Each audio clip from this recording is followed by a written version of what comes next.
partnered with Intelligems to A/B test prices on our core product, our dress shirt. We said, hey, let's set up a 4-way price test, lower than 48, which was the base price at the time. Let's do a 45, let's do a 48, let's do a $49.99, and then let's go to a 55, see if we can beat that $50 ceiling. And this was right when tariffs launched. And so customers were price sensitive. We were obviously margin sensitive. $49.99 was basically a split with 48, which was encouraging because it's like, hey, if there's no conversion loss, no profit per visitor loss, then why wouldn't we go the extra $1.99? Paying Intelligems $3.99 a month, finding $2 a unit times 500,000 units a year. It's like, oh, that test paid for itself.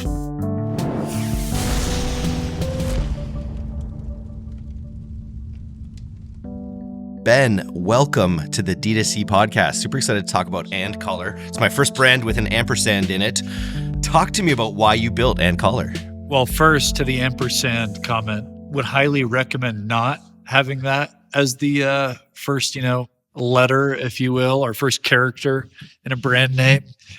Half the people, it seems like in America, don't know what it is. We get called at collar a lot. A little bit damning when you're looking at education systems. But you've made it this far. Yeah, we made it this far, apparently, in spite of our name. I said on any future brand, whatever it is, just choose a word that's in the English dictionary or multiple words, very easy to pronounce and that don't get stuck in the throat. That's not what you asked. You said why we built it.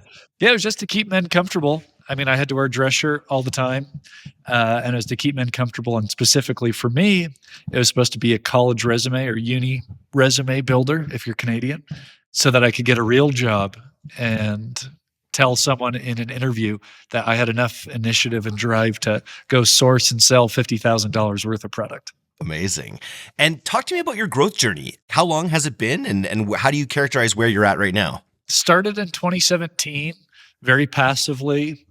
Launched on Kickstarter that first year. We did 20,000, and then where we are, and we've been fortunate and have grown top line every single year since 2017. And this year, hopefully, we'll end up, let's call it 13 or 14 million in top line. So you've got a couple trends. You've got one, everyone wants to be more comfortable, but two, people are going to offices less where they even have to wear button downs. How do you think about that, sort of those two market forces? I think about it every day. A little bit less now today than I did in 2020, where that was when we decided to really go all in and pursue it full time. And talking about market forces, that was the worst possible market force for a dress shirt company. With one of its founders talking his brand new wife into selling dress shirts online for a full-time gig. And so, 2020 was very freaky. And that's where the way we think about it is, okay, who still has to wear dress shirts? So we call it recurring and required. It's like, okay, what segments are recurring and required as it relates to wearing dress shirts or dressing up? And let's go own them. Let's own those micro segments. But today, thankfully, fingers crossed, I mean, it's unfortunate as an employee, but as a brand outfitting employees, it's great to see back to office mandates, where it's almost this pendulum where people now are being required to go back to work. It's harder to find a job than it has been in a while. And one way to differentiate yourself in a candidate pool is to dress up again. So it's almost like the demise of a great work-life balance is to our benefit, which I know sounds horrible. But as someone who had to buckle down during COVID when literally everyone stopped wearing dress shirts, it's nice to see that market force, if we're calling it, or pattern or trend, swing back in our favor. But you might as well be comfortable. Well, at least you can be comfortable if you're forced to wear a shirt, right? So some of the copy you'll start to see now in our creative testing is kind of a riff off of like Blink-182. Work sucks, but you can still be comfortable. So something there that you can bring work from home comfort back to the office. So talk to me about, I know we're going to talk about testing. I'm excited to jump into that, but talk to me about the growth levers. You guys, right from the beginning, probably had a lot of SKUs, or did you just launch shirts and then expand into other items, or did you launch with a bunch of SKUs? Pretty limited compared to other clothing brands. So to begin, we had 10 SKUs. We only had one fit of a white dress shirt in short and long sleeve. So basically 5 SKUs across both fits or for each fit. So 10 total. Then we've expanded that. Now we have 2 fits. So a classic fit and a slim fit. So now it almost spiraled out of control where if you looked on our balance sheet, number of SKUs and then just inventory allocation was all wrong when white dress shirts drives 50% of revenue for the business. So it's like, oh, now in some way, shape, or form, because we have more SKUs of the white shirt, but less than 40 SKUs powers 50% of the business.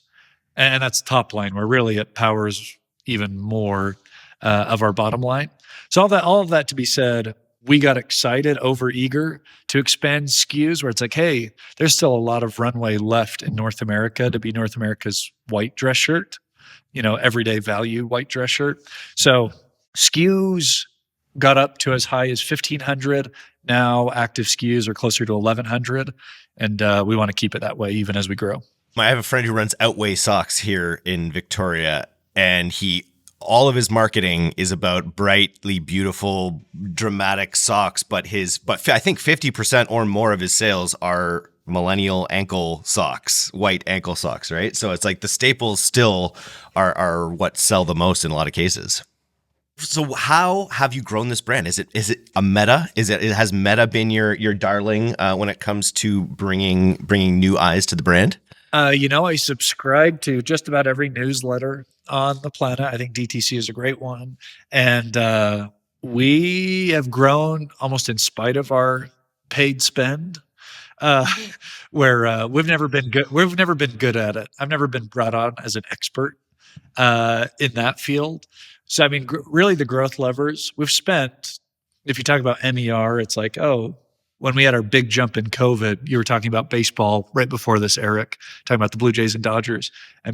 We said in COVID, my co-founder and I, we said, hey, let's swing for the fences, or let's at least get out. Let's get out fast. And so we spent $800,000 on 2.1 million in top line. And that doesn't include content creation, which was another 200,000 at the time. So it's like, oh, we know to spend in probably irresponsible ways. So, that was the first growth lever where it's like, just kind of spend in a crazy, irresponsible way. Now we've tried to be a little bit more dialed, but I'd say more than anything, the growth lever has been that recurring and required micro-segmentation. So saying, hey, rather than spending against everyone, all advertisers on the same 25 to 38-year-old, slightly more athletically inclined, has certain disposable income, all the same interests, basically, where, that was just a bloodbath on CPMs and CPAs, or whatever KPAs, whatever metrics you want to call them, all those acronyms that you always talk about. It's like, oh, there's a bloodbath there. But then when you start to drill it down, say, okay, well, what about if you go after public school male teachers? It's like, oh, that's a little bit more palatable. And then you can create content specific to them, and in that way do a little bit more of a personalized funnel. We're not all the way there yet, and we're working on it, but that has been really what's helped us grow, and what we forecast helping us grow even more is kind of running away from the competition.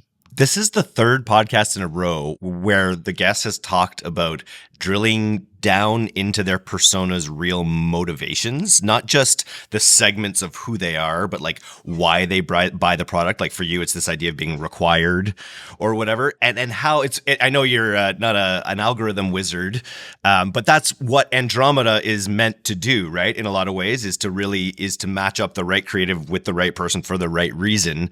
So if you're thinking about your audience and their reasons and really who they are at a like it, or what's it called? Like avatars versus segments is how Andromeda is prioritizing how they serve ads. So it's really cool to hear that level of like depth of understanding your customer is what's really allowing you to drive the sales. Yeah, and hopefully we get even better. Where we just talked yesterday, our big sprint through the end of the year, other than surviving Black Friday, to set up sub for 2026 is saying, hey, whatever personas, avatars, whatever you want to call it, like let's do 6 that are representative of basically 100% of your total customer base. Can we tag them within Shopify? Some of that's self-reported from like post-purchase surveys. So we do no commerce. It's like, okay, Can you attach a tag to anyone who reports, or if they follow under the same parameters or behaviors, and then hopefully feed that into our ESP? It's like, oh, can we never, other than new product launches or Black Friday type sales, can you never send a list blast email again? Where it's like, okay, we've got teachers as one of the 6, you've got everyday guys, you've got Orthodox Jews, or whatever the 6 buckets are. It's like, okay, those are the only emails that they're going to see, basically, and hopefully have it be this flywheel. That's the hope. And then, then it serves back into top of funnel ads and landers. If we get there, who knows? If we do, I think then you can talk to me about being a marketing expert. But until then, don't feel like we are. Did you have a career? Did you do marketing before this? Like, are you like from a performance marketing or affiliate marketing background? No, this is my first job out of university, other than some internships. Technically, I had a digital marketing internship, but I didn't do anything. I just was working on the website for AndCaller back then. So no expertise. How have you thought about pricing in your space, and how have you gone about finding the right price, right thresholds for that? Yeah, for just listeners, I'm doing finger in the air on initial pricing. For the first 5 years, 6 years, it was, hey, this seems about right. You do, let's call it competitor analysis. You lay it all out on a spreadsheet. Okay, this group's in this band, price band. This group's in this price band.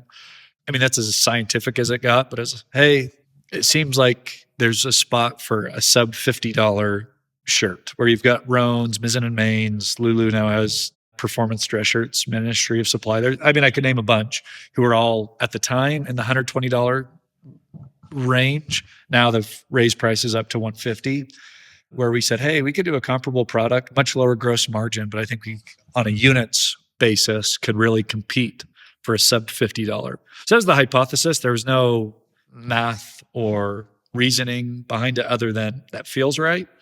Pricing adjusted a little bit during COVID. We went all the way down to 35 because we thought we were going to be out of business and just needed to move units back up to 40 and then 45 with no testing.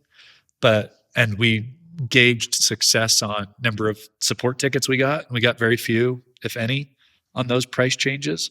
But then for the first time this year with tariffs, got scientific. We partnered with Intelligems. And by partnered with, we paid them.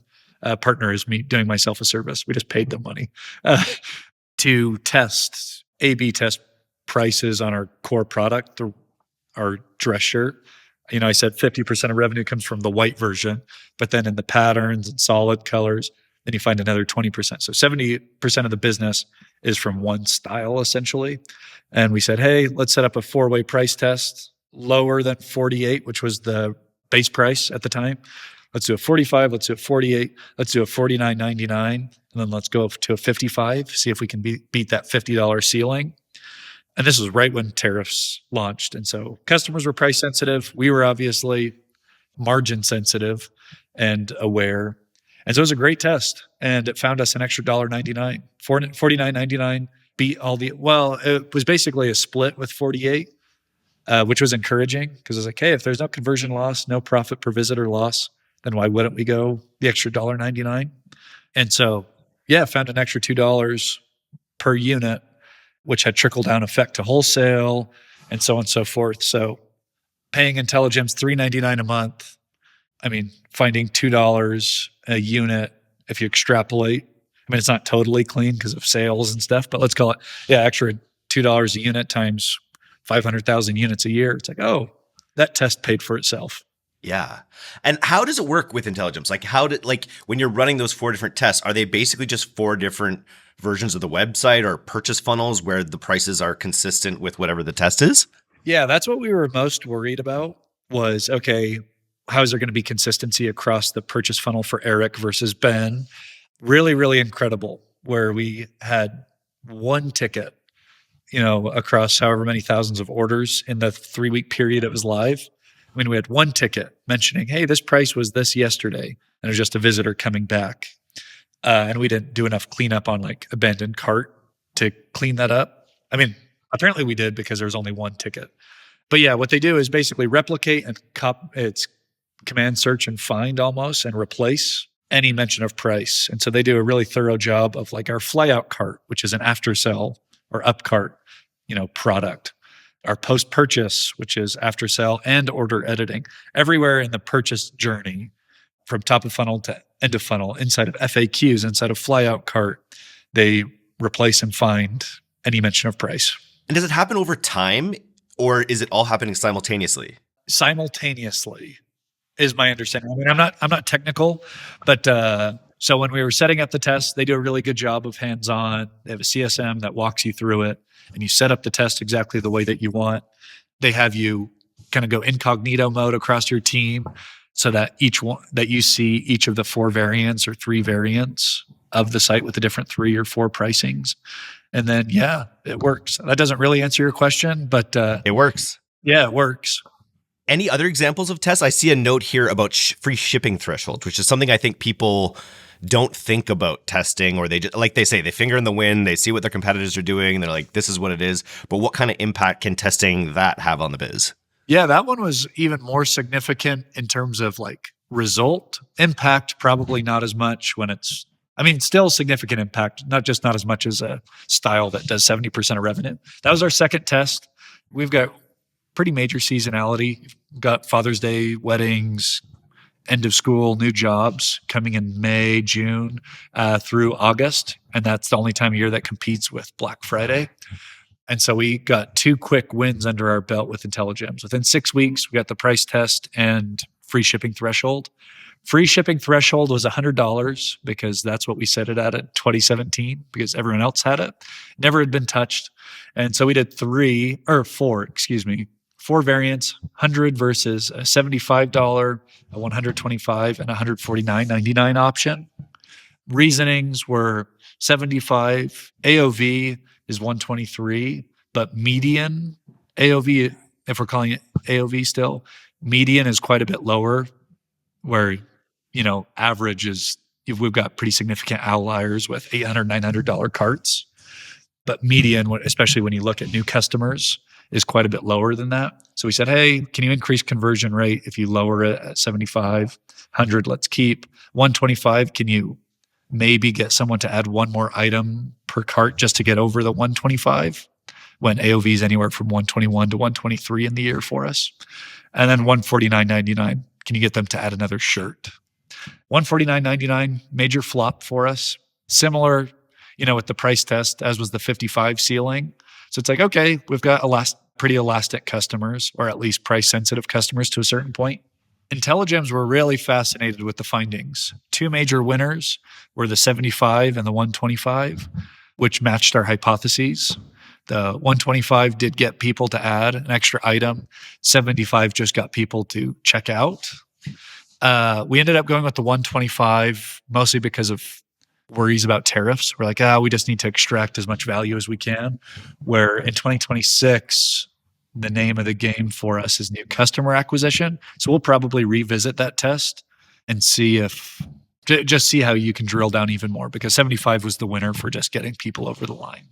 New customer acquisition is the word of the year, or incrementality. Everyone's talking about incrementality, top of funnel. What are some of the ways that you're optimized? Like, I guess there's obviously the in-platform stuff where you're using exclusions to make sure that you're not oversaturating the bottom part of the funnel with retargeting campaigns and things. But what are some ways that you think about shifting your company's focus towards new customers? Yeah, the past 4 years or 3 years, even though revenues have increased, there's been a decline in new customer cohorts, which is encouraging.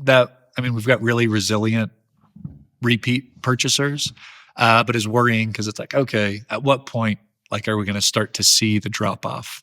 So that's why more than anything, the next 12 months, we're going to push for that new customer count, where now we've established a pretty decent and healthy level of profitability as a business. And we've got really strong, 30, 60, 90, 180, 360 LTV lifts.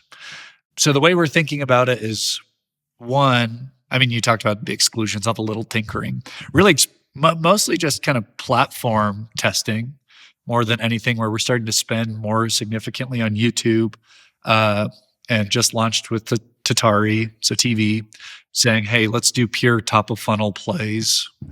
We've spent a lot on production. So can you let this million worth of content we've had finally fly and see the light of day, where it's a little discouraging. We've spent that much. And still what happens is retargeting. You've got the DPAs or whatever, catalogs, crushing it. So hopefully just putting net new eyeballs. I love hearing you. We're actually releasing a podcast on Friday that you should listen to. That's our Google guy at Pilot House, just talking about all the ways that those campaigns can be reaching the wrong people, how they built really how to audit them to make sure that you're actually bringing the right top of funnel people and not like men who click on bra ads or something like that, right? Like, which is, or children who are just streaming their show or whatever, because Google tends to want to include as much volume as it can always. How do you think about testing? Do you always have a next test in the hopper? Are you guys kind of ABT, always be testing? Is that how that works? Yeah, trying to be ABT. We've slowed down a little bit the last few weeks, but yeah, trying to build out our full 2026 roadmap. Obviously, we're flexible, and it's like, oh, if something new comes up, i.e. a tariff or whatever, oh yeah, then we can change the priority, or if there's something fundamentally wrong. But yeah, trying to do it all. That's why we went with Intelligems, where before we were paying for 3 different kind of CRO type apps. I mean, we're the experts at having more apps than you need. So we had Shoplift, which was content first, content testing first. Then we had PDQ, which is checkout testing, and then Intelligems, which makes it tough, where it's like, oh, always be testing. So much so that those interfere with each other. So it's like, okay, let's pair it, let's strip it back. Let's go to Intelligems, who can do all of them. So yeah, hopefully we've got our 26 roadmap, and it's high impact stuff rather than testing against the test. You mentioned your first 2 tests, which are there any tests that you've run in the run up to Black Friday that have informed how you're going to approach your offer or anything in Q4? We were a little bit behind the ball on that one, where we should have. So, I mean, we did a little one over Labor Day, which was, let's discount basically site-wide everything but the white shirt, almost Trojan horse our way in there. That turned out really well. The findings were people will still buy full price white shirts, but seeing everything else on discount, 1, increases conversion rates, but 2, increases units per transaction. And for us, we've got 2 types of customers: white shirt only customers. And you can guess that those economics are much worse than white plus customers, which means at some point you've migrated to a non-core SKU or style, which is basically all incremental at that point. So Labor Day, we were informed that we can drive that behavior to get you to migrate to something new while not discounting the real breadwinner. How do you take into account things like LTV? You were mentioning your 150 day or whatever your long-term metrics for customer value. How does Intelligems, which I imagine is looking at things in the moment, increasing your conversion, how does it take into account LTV over like a long period of time? Does it estimate it, or is it something that it checks back in on? How does that work? They're building it out to be more robust, because that was one of our things. It's like, okay, we don't want short-term wins at the expense of long-term profitability. And that's where I do like the way it's built right now. The whole thing is profit per visitor on that particular transaction, where they do a good job of stripping everything, where I think most other tech that we use has over attribution, where it's very stringent on Intelligems side. It's like, hey, this transaction, Eric is making you this amount of money, or this unidentified visitor is making you this amount of money. And it's like, oh, I mean, we're setting up the business to be like 90-day break even, where their tests are purchase, first purchase or whatever purchase. It could be purchase 15 for you, but being specific purchase break even.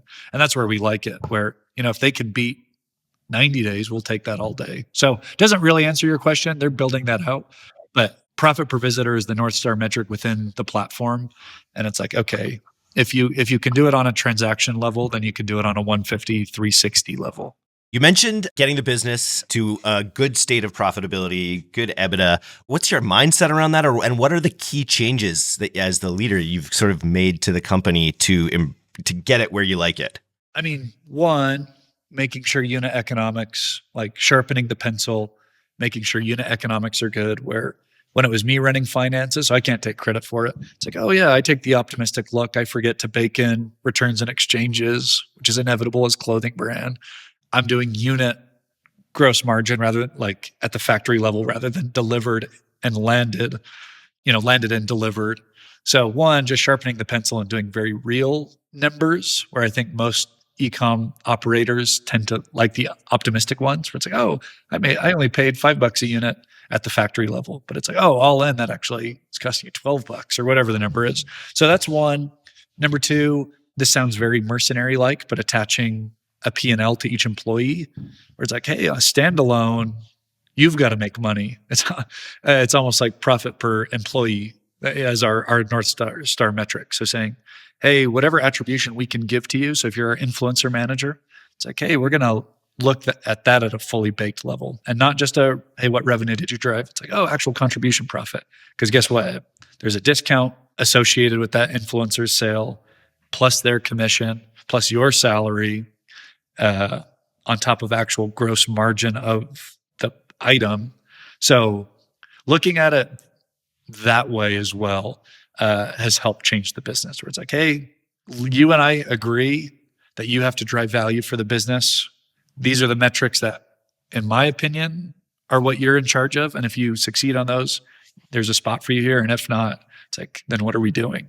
I love that. That's one level deeper than I usually hear people talk about it. People talk about like contribution margin, making sure that all their products, but actually baking it into wages even one step further to really understand how value's been being driven. Do you go into things like time tracking, or is it more just about the jobs to be done as long as those are being done? Not really time tracking, since most of our people are full-time. For example, it also applies to agencies. So we just a couple months ago switched over meta buying to attention out of San Diego. And it's like, okay, whatever their retainer is, I could tell you off the top of my head, 10K. It's like, okay, I mean, there's a very easy way, especially if you agree on it. Okay, what's the incremental revenue that you're driving with actual paid ads? What are the cost of those ads? Because it's like, oh, I mean, we got to factor in ad spend on top of your retainer fee, on top of whatever extra creative output we need, and then associated increase in cost of goods. So when you sit across the table, it's like, hey, agency as well, this is the amount of revenue that you need to drive with this level of MER or whatever for it to make sense. And if you do that, it's like, there's always a home for you in this partnership. So I think more than anything, it's setting expectations on an agreed upon P&L basis. You mentioned earlier, Intelligems is probably pulling its weight at its $3.99 a month subscription and the amount that it's been able to drive. So that's pretty cool. Where do you want to go with this bad boy? What are your goals with AntCollar? I mean, I don't want to run a dress shirt business forever. I hate dress shirts, which is why we started it. So I think realistically, hopefully interest rates drop. We can keep growing. It's like, oh, if you've got 10 or 11 years of annual revenue growth, never with a down year, knock on wood, and bottom line growing at an even faster rate.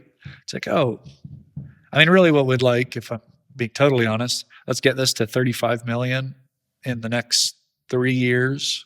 It's obviously a stretch goal, but it's like, oh, if you get it there and you're making 4 to 5 million bottom line, it's like, oh, I think there's probably a market for that business, especially when it's not a flash in the pan. It's white dress shirts, which is the most boring, least trendy thing on planet Earth. It's like, oh, I would hope that there is a home for that business. I'm just looking at your pants right now. I've been looking at this pair of Lululemon pants, and they're like $250 or something ridiculous, and they have pleats. Can you believe we're at a point where men are buying pants that have pleats in them again? Oh, I know. I look at it and I'm like, what is going on? We're coming back in time, which again, let's go back to offense. That's cool. I always look at comments on Instagram of people, Jamie Dimon, the CEO of JP Morgan Chase.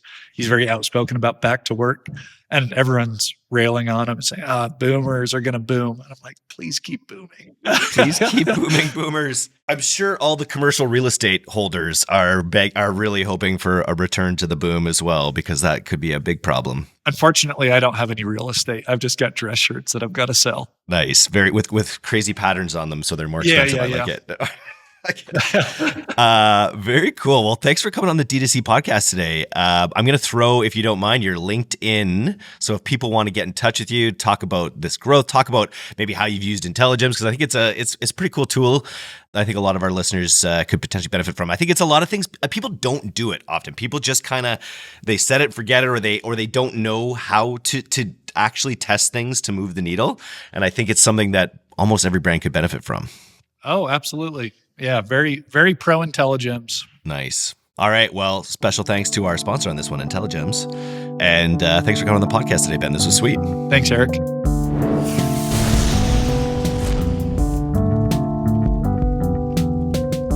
Thanks so much for listening to today's episode. If you're not a subscriber to our newsletter, you can do that right now at directtoconsumer.co. I'm Eric Dick, and this has been the D2C Podcast. We'll see you next time.